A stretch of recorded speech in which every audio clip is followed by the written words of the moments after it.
said, I kind of represent a couple of charities at the moment. One is called 100 Homes and the other is called Safe Families. But I thought I'd kind of let you know a little bit about myself first. So one thing that's important to me is praying. And when, about 20 years ago, in my early 20s, I used to live in a flat above the church where me and Rob worked. And we used to have this kind of, you used to be able to get up onto the roof. It was like a big flat roof. And so you used to be able to kind of sneak up as an intern onto the roof, and it was an incredible view of the city. We often used to pray for the city. I even had a steak dinner up there once. You used to have to climb this kind of fire escape ladder. So me and a friend were passing these foldable chairs up this fire escape ladder, and then we passed the steak dinner on the plates up, and a knife and fork, ketchup, everything you needed. Was it a romantic meal, mate? It was, well, it does quite sound like that, but yeah, me and Dan had a great time. And but then one day I'd had a bit of a challenge. I don't know if you've ever feel like this at work or, you know, in the job you're doing.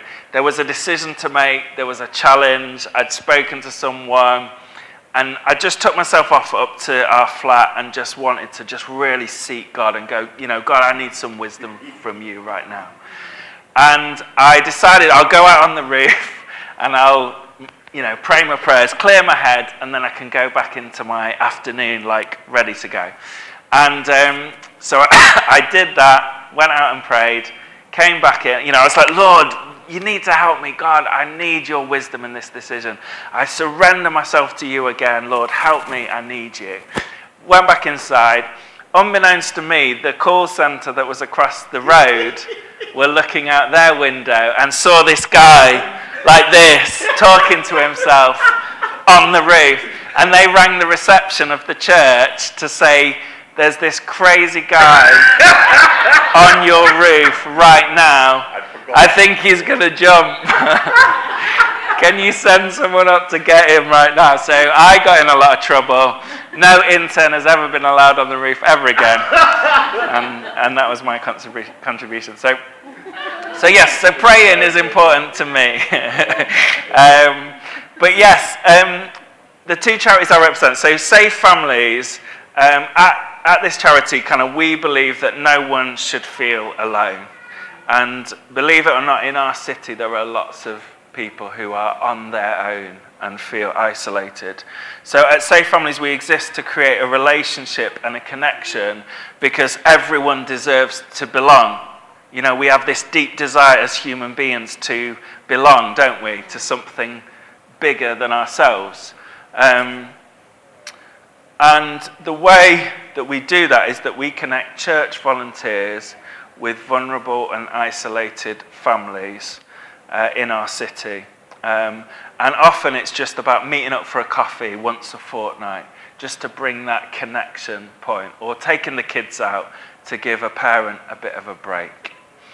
At 100 Homes, we exist to help children find loving foster homes for those kids that have to be taken into care. And we, as well as believing in those loving foster homes, we believe in supportive communities, church communities, that can wrap around those families and support those children and those foster families. 100 Homes was started by Nottingham Christians praying on this issue and their church leaders as well.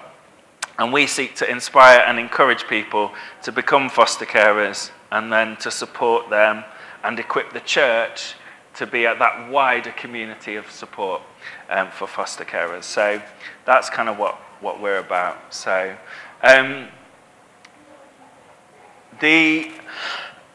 me and my wife have been foster carers for 13 years. We've adopted 2 children, and we've got 2 birth children as well. So it's a busy household. And we, let me tell you about the first time we fostered. So it's 5 a.m. in the morning, and we're woken up to the sound of our phone ringing. And it's Saturday morning, so like all good people, we're in bed and we're resting. And myself and my wife are, waiting for this call. We know it's coming, but it's still a shock when that phone rings. It's October 2011, and we've just been approved as foster carers. Our 4-year-old and our 2-year-old are sleeping soundly in the room next door, and the voice comes over the other end of the phone. Hello. I'm a social worker from the City Council. We have a 2-year-old who's been in police care for the last 4 hours and needs a foster placement for this weekend. Would you take this placement? And we head downstairs, grab a coffee, talk about what we need to get ready, and talk about the journey that we've been on over the previous year to become approved as foster carers. Then all of a sudden a police van pulls up outside and 2 police officers get out, one carrying a bundle of what looks like blankets. And they come inside our house, and the police lady kneels down, and out of the blankets appears this little boy who's lost and hurting, confused, and doesn't know what's happened, what he's doing. So we kneel down and try and connect with this little boy, and that's how our kind of fostering journey started. As I said, we've been fostering for 13 years now, and it's been an incredible privilege. It's been at times a huge challenge, but also a huge joy. And Psalm 68 is something that's always been close to our heart. It says, God is a father to the fatherless. He sets the lonely in families. Every child deserves to grow up in a loving family and as part of a wider community of support, belonging, connection, and care. And do you know what? When the church is at its best, I don't think there's any community in the world that can rival our ability to support families of all shapes and sizes and differences. When I was growing up, I grew up in Leeds with a mum and a dad, a brother and sister, and it was a loving family. You know, I had everything I needed, all the support that I wanted. I went to 2 schools, a primary school and a secondary school, and I was consistently around the same group of friends, I went to a football club from age 7 to age 18. I had adults in that football club that I could look up to and respect. I had older kids that I could emulate and follow. I had younger kids that I helped to teach and grow. I became a coach at 13, helping the 5-year-olds and 6-year-olds to learn how to play football. But something bigger than that was going on in this club. It was a community of people who were doing life together. Also, in my church, when I was 16, I wanted to set up a youth club. My minister helped me, my elder helped me to have the right support around me. So I wasn't just out on my own doing this idea. I was supported and protected. They took some of the weight of the responsibility of that youth club, and they helped me and equipped me to do that role. Some of you will have had that experience growing up of being in a loving family and being in a supportive community. Others, though, we know sadly, and today in Nottingham, have a very, very different experience.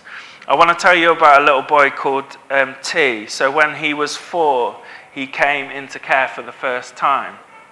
And he'd been living with his mum, then living with his dad, and he had experienced violence in his own home. He'd seen and had to protect his dad when he was beaten up. He had been beaten up himself by other people coming into the home. And he was like a really troubled little lad. He then went into foster care, and because of the lack of foster carers, he had to drive 2 hours to the closest emergency foster placement, where he was only able to stay for 3 days because it was an emergency placement and not a longer-term solution. Then he was driven back to a closer foster carer who then looked after him for about a year. And in that time, the courts made the decision that he was going to be adopted. He was placed with those adoptive parents, and that placement lasted for 5 weeks before it broke down.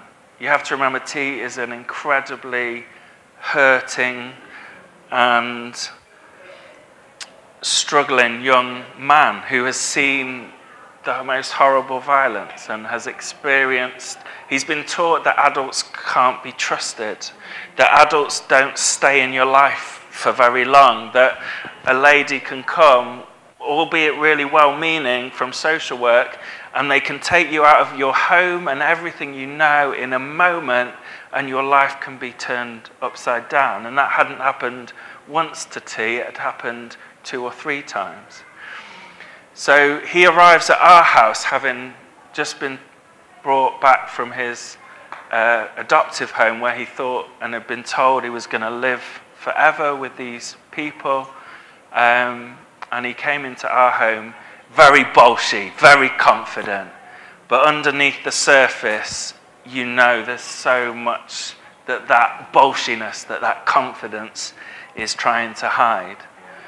And as a 6-year-old settled into home with us, now we do something called bridging, which is a type of fostering where you take children from when they come into care to when the courts have made a long-term plan. You know, are they going to go to be adopted? Are they going to go into long-term foster care? Or are they going to go back to parents? So that's the kind of fostering that we do. And so he lived with us for 6 months, and then they identified a long-term foster placement where he was going to live. So we set it all up over a series of weeks, said goodbye to his school, all his friends. We said goodbye to him, but we're going to stay in touch. And after 3 days with this lady, she said, I just can't do it. I can't cope with his behavior. So again, he comes back to live with us again and spends another 6 months with us while they try and find a long-term placement. And then eventually they did, and he's now in a secure place and a good home. But you can see what T has learnt about the world. You know, when a teacher says to him, go and line up over there, he doesn't think this adult is here to protect me. He doesn't think this adult is here to keep me safe. He doesn't think this adult is here to teach me right from wrong and how to live in the world. He thinks, can I trust this adult? Are they going to look after me? Those things aren't a given. He doesn't believe that authority or adult figures are there to help him. He views the whole world with suspicion because that has been his experience. You can see how he's learnt that. So when he smashes stuff up because I say to him, right, come downstairs, you've got to brush your teeth, T. You've got to have your dinner now. You need to eat your vegetables. All things that we've all probably said to kids over the years. He doesn't trust and believe that I've got his best interests at heart. So he is constantly trying to wrestle control from me over back to him. Because at least if he can control something, he's got a bit of stability. If I don't eat my vegetables, at least I've made a decision about my life, when so many of the big decisions I've not been involved in, you know? So T is one of the most challenging young people that we've had with us. We've also had, babies and toddlers and loads of really positive experiences as well. But this is some of the challenges that young people face. And these are preventable challenges. He didn't need to drive 2 hours to a foster placement on that first night if we had a foster carer in Nottingham who could have looked after him. You know, he didn't need to move around so much if there'd have been more choice over the adopters that they could have chosen. Not that those adopters were bad people, but it's just about the lack of choice that social workers get in terms of matching children into the right places, you know? So just a few statistics before we get on to God, the solution, and where we're heading with this stuff. because it's not all bleak. You know, there are challenges in this world, and we need to be like wide-eyed and open to them. You know, it's so easy to just box these things away and think, oh, you know, we don't need to think, you know, it's not nice to think about these things. But as a church, as Christians, we have a responsibility to shed light on these situations and go, this is the world that we're living in, you know? But then we take it to God, you know, and we seek him. But just a couple of statistics before we go on to that. So we estimate that there's going to be 38,500 children that come into care for the first time in the United Kingdom this year. 38,000.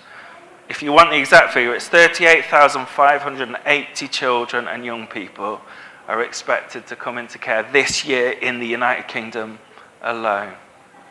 That's 105 young people and children a day, every day, which means that every 15 minutes on average, a child has come into care.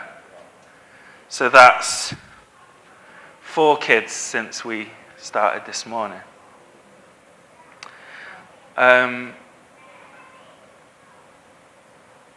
There are estimated that we're going to need 9,300 new foster families if we're going to meet this need this year across the United Kingdom. And the great thing about working for Safe Families is that we are also thinking about not only how can we support families once children are brought into care, but how could we go further upstream to support families before it all breaks down? You know, what about T's dad? You know, what if he'd have known a church? What if he'd have had a friend who met for coffee with him every couple of weeks and just said, buddy, are you okay? Yeah. You know, what's going on? Are you all right? Can I take T out for just a couple of hours just to give you a breather? I think anyone who's been a parent knows that you cannot do it on your own. It is absolutely impossible, I think, to do it on your own. You know, you have to have the support of a wider community. And I know we've had people that we've lent on and said, just take the kids out for a few hours, please. I need to go out on my own. I need to not see a nappy for a whole evening. These things like this. So that you know, that's the beauty of these two organisations working together and working for both organisations, is that we're trying to kind of connect and help the situation at both ends, you know, of the challenge. So let me show you a quick video. So there's 2 videos about Safe Families. So one is about a lady called Tam who got support from Safe Families, and you can see the difference that stuff makes in her life. And then if we can jump straight on to the next video, which is a couple of volunteers for Safe Families and how that's had an effect. So.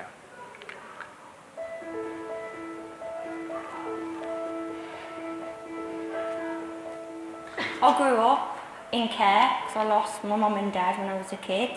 Being a single mum with 2 kids and not having much support, like family, because obviously I haven't got no family. I just wanted someone to understand me, like someone to help me, someone who actually can believe in me.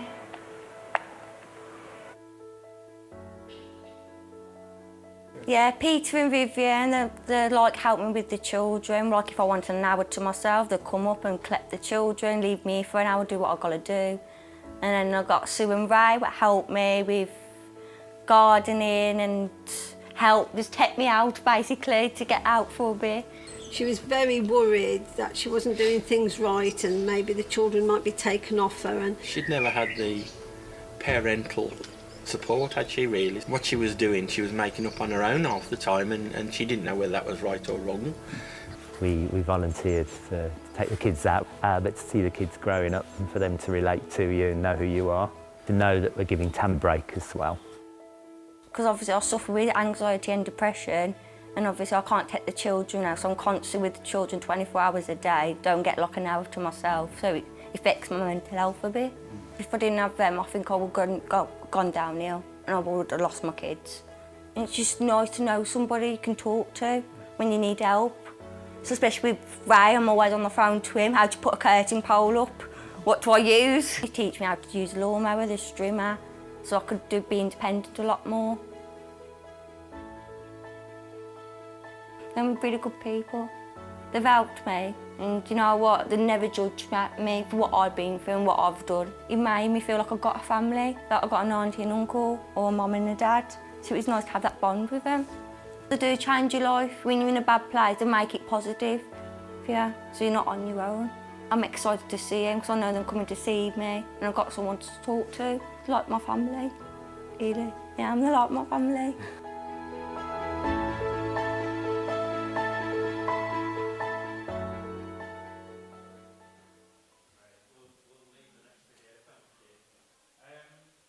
Yeah, you can see kind of what a huge difference that made, you know, those simple gestures of kindness and connection that turned her life around. And Tam is someone that we as a nation brought up. You know, she was in care, you know, and, you know, this is the challenge with so many people who are struggling and isolated at the moment, is they didn't have the right start in their lives. You know, they have no reference point for how to parent because they were brought up in a children's home or, you know, in another really difficult situation. So yeah. So in terms of the kind of ways to get involved, if we can skip past the next slide. Oh, amazing, thank you. So Rob's going to talk about giving a little bit later, so pause your thoughts on that. But in terms of the other ways to help with Safe Families, so we've got some little postcards at the back where you can sign up to receive our newsletter once a month and agree to kind of pray for Safe Families, the workers, the families involved, and our volunteers. The second way you can get involved is to volunteer, and the video was a really good example. So you had a resource friend who helped practically with gardening and DIY and help like that. You had a family friend who took out the children for a couple of hours to give mum a bit of a break, and you also had someone who was meeting up with her for a coffee. But those are all kind of separate roles, and normally it's once a fortnight, once every 3 weeks is the kind of level of commitment. And we also put an end time on it. So normally we say 6 to 9 months of connection is what we offer. But what we often find is the volunteers and the families have made such a connection that they want to stay in touch. They're friends now. It's not about the volunteering anymore. They're connected. So if you want to volunteer or ask any questions about that, either fill out a postcard or come and chat to me at the end. That's an option as well. And then if we move on to the next slide, so 100 Hope, we have this phrase, everyone can pray, many can support, and some can foster. So in the same way, we'd love you to sign up. At the back, there's a little white sheet. I'm sorry I can't make it easier and do both, but you know, not at the moment. But sign up on the white sheet if you want to stay connected and pray for 100 Homes and the fostering side of things. Many can support. So if you know a foster carer, this is not something we set up, but we encourage. If you know a foster carer, just give them some support. It's a hard job and there's some challenging situations out there. So if you can cook some meals, if you can do a bit of DIY, if you can just love them in some way, I would just really encourage you to do that. And then some can foster, you know. The reality is with fostering, most people don't go, oh, I can foster and I've got all my stuff together, I know exactly what's involved. So people just feel like, you know what, I feel God's been speaking to me about this for a while. You know what, I just felt moved this morning to act, and I feel like fostering might be something for me. The reality is, if you feel like that, I would just encourage you just to take the next little step. Come and chat to me, find out a bit more information. And we also have some information evenings. So on the next slide, we've got tomorrow evening at Trinity Church, which is on Mansfield Road on the edge of town. We've got an information evening. Half of it will be about Safe Families and half of it will be about 100 Homes. So if you're interested in any of it, feel free to come along. We'd love to see you there. And then also on the next slide, we've got a couple more information evenings that are specifically about fostering and 100 homes. So if you want to come to either the online one or the one at Trent Vineyard, you'd be so welcome to come to those as well. So the only thing to kind of mention as I kind of bring stuff together is, well, first of all, I'm really looking to create a relationship between kind of ourselves and you guys as a church. You know, this isn't about coming on a Sunday morning and ask, take. You know, those options to get involved are there, and they may be right for some people, and that would be amazing if it is. But I just want to get to know you guys as a church. I want to connect with you guys and form a connection that lasts hopefully for years and years. But I really felt the scripture this morning, which I've never shared before in this kind of setting, but wondered if it was for your church. And it's from Isaiah 58. It says, "Some of you will rebuild the deserted ruins of your cities. Then you will be known as a rebuilder of walls and a restorer of homes." And I wonder if there's some people in here who are called to be the rebuilder of the walls of the city. That's about protecting the people of the city. It's about making sure everyone feels safe, secure, that they cannot be attacked. You know, that could look like being a prayer warrior for our city, which I'm sure some of you already are. It could look like campaigning to the council to make sure that vulnerable people are heard and listened to. And that restorer of homes, we're not living in a city that has been desolated in the way that this scripture is talking about. But in another way, we are in a financially very challenging situation. And someone told me the other day, whenever you drive past a pothole in the road, you remember, don't you? This city's not quite right. There's some problems that we're facing. But imagine what that pothole looks like in T's life. It isn't just a hole in the road, an inconvenience or a repair to a car. It's an impact on his entire life. It's the fact that they didn't get to choose between. They didn't have 3 choices of great foster carers. They could have gone, could go here. They've got 1 choice of foster care. They've got to go with whatever they've got. The impact that is having on children in our city is huge. And I wonder if there's people in here, you're called to be the restorer of homes. I don't know what that means for you, but, maybe that's a calling that God's kind of placing on your heart. So thank you so much for this morning. It's so wonderful. I hope to meet some more of you at the end and be able to chat. And thank you so much for having me. So. Thank you, mate.